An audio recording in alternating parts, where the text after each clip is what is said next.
Hi guys, I'm here today to do the top 5 book/series that are underhyped. Like, I don't really hear people talk about them, I don't really see a lot about them, and they deserve a bit more love.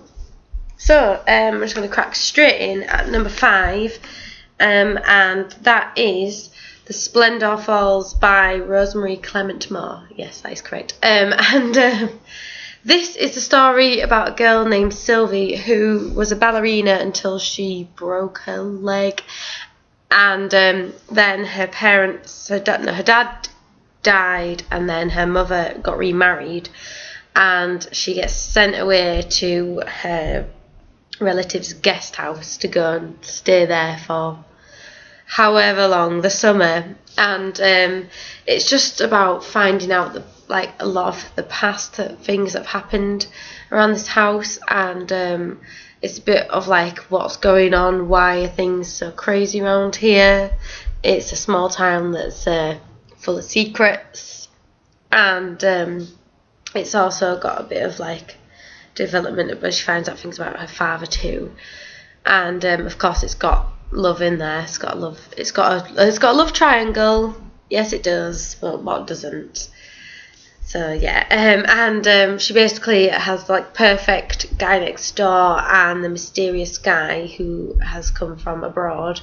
I do believe he's British, so exotic, and she finds out who is the trustworthy one and who is not what they seem. And I don't want to spoil it too much, but just give it a go. Just give it a go. Next is quite a chunk of your reading efforts, but it's worth it. And I've already spoken a lot about definitely the first book in this series, and it's a trilogy even. And I just think people need to read it. No one seems to have read it, and I don't understand. Like, when I watch a lot of other booktubing videos, or like all my friends on Goodreads, no one really seems to talk about these, and that is the Ashes trilogy by Ilse J. Bick, and it's just a fantastic trilogy. The third book I gave 4 stars, and the first 2 I gave 5 stars, but I think it's just because I feel like this third book had maybe a bit too much depth to it. Like, there was too many perspectives. Like, a couple of them could have been cut away, but you understand why she did it. So whilst it is still a fantastic book and it is a good ending, it's not quite as good as the first 2, but that doesn't mean you should not read these, because 4 stars is still fantastic. But the first 2 are just fantastic, fast paced, and you're just desperate to read on, and you are desperate to find out what happens. And yeah, this is the story of a girl named Alex, and she survives a electromagnetic pulse that goes through the earth, and it either instantly kills you if you're I think it's about above 25 or something. If you're an adult, basically it kills you, unless you're pensioner, and then for some reason you survive it. Well, a lot of pensioners survived it. A lot of the adults who are alive are pensioners. And then those under either became bloodthirsty, kind of zombie-esque kind of creatures. And some of the people who survived have heightened senses. And there's a lot of in-between. People don't know, if this person is a goodie or a baddie sometimes. And just fantastic, just craziness that goes on. And I'm quite a squeamish person, and it did make me cringe a bit, but I still wanted to read on and still needed to know. So if you like a bit of gore in there too, it's in here. Just, yeah, brilliant, fantastic. Please read them. And again, there is love plots in there, because everything has. Apart from this next book, which is the oldest book I own. Oldest book out of the ones I've got here. I'm going to talk about, I read this a long time ago. I would have been about 14, maybe 15, maybe. I'm actually going to see when this was. Oh, I tell a lie, I was 17. Right, okay, but still. And that is Red Tears by Joanna Kendrick. It's Joanna, isn't it? Yes, Joanna Kendrick. This is an old favourite. This is something that I instantly fell in love with. It's the story of a girl named Emily. Yes, Emily. It's been a while.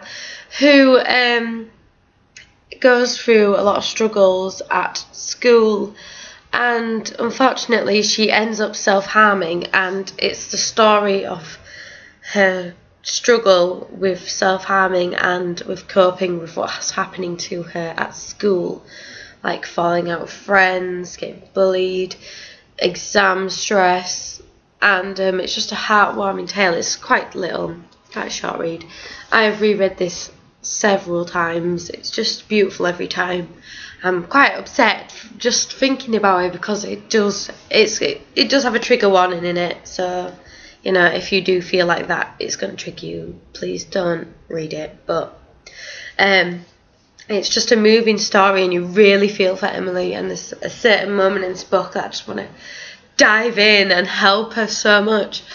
But of course we can't because we're just readers. And again, like I said, this is just a girl's struggle. There's no relationships involved. It's just her and going through things with her family and friends and trying to be healthy for herself. It's a really beautiful contemporary read. The best contemporary read, maybe. Next is another book that I've gone on and on about on this channel, but still, people need to know about it. And that is Acid by Emma Pass. This was like one of my favourite reads of all time. It's my favourite standalone of all time. Fantastic read. This is a dystopian about a girl named Gemma who killed her parents at a young age, and in the beginning of the book she is in a jail facility, and there's a police force known as Acid who control everyone so that they keep to, like, they stay in place pretty much. And she somehow manages to get out of this prison. I won't spoil things too much. And she's on the run, and Acid are after her, and she just goes through a lot, and she uncovers a lot of the truth about this police force and about her past with the whole parents and what actually happened, why, because she doesn't really remember much of what happened, and she doesn't understand, like, it's so out of character for her. And there is, again, a love story in here. It's a good love story. I really like it in this one. It's not a triangle, it's just her and this one guy, and they go through a lot together, and it's just fantastic. Read Acid. Finally, number one, the greatest trilogy of all time in my eyes. I, again, have gone on about it on this channel. You're probably all sick of me talking about the same books all the time, but read them. I've seen a couple of people haul the first book, but no one seems to have actually read it. Like, as in on the booktube community, and on my Goodreads, I haven't really got a lot of people who've read this as well. A lot of people just to read. Read it. That is the Sky Chasers trilogy by Amy Kathleen Bryan. So we've got Glow, Spark, and then Flame. And this is the story of a girl named Waverly who is on a ship on her way to a new Earth because the Earth is not habitable anymore. And there's two ships. They got split into two, the religious and the non-religious. And for some reason, the religious ship, even though it was ahead of them, has slowed down and seems to be waiting for them. And they don't understand why, or at least our main characters do not. And then they come on board and stuff goes down. The adults end up gone, and the children have to fend for themselves. I say children, there's a lot of the teenagers. We follow three main characters, Waverly, Kieran and Seth, There is a love triangle between them, but it's such an interesting love triangle, and with pretty much every character in this, you don't know whether to trust them or not. Even like our main characters who we're reading from, you're still a bit questionable, because in this situation people probably wouldn't be perfectly good or perfectly bad. You know, there's a lot of grey areas, and they're trying to survive out in space. These children are trying to run a ship on their own, and it just is a fantastic, this is a fast-paced series. I've absolutely flew through all 3 of these books. I was so desperate to get the next one after I'd read them. I know it did take me a while in between to get to him, but that's because I'm quite like strict to myself, and I will make myself read things like in the order I got them, kind of. So my to read pile kind of goes in the order that I bought them. Anyways, yes, read this. If you're a marathon reader, this will be very enjoyable for you. Every book just gets better and better, and the first book got 5 stars. And so just think how much better it gets along the way. Absolutely, this series. So that is my top 5 underrated books and series in YA. Even though I only really read YA, but still, there we go. Thank you for watching, and I'll see you later.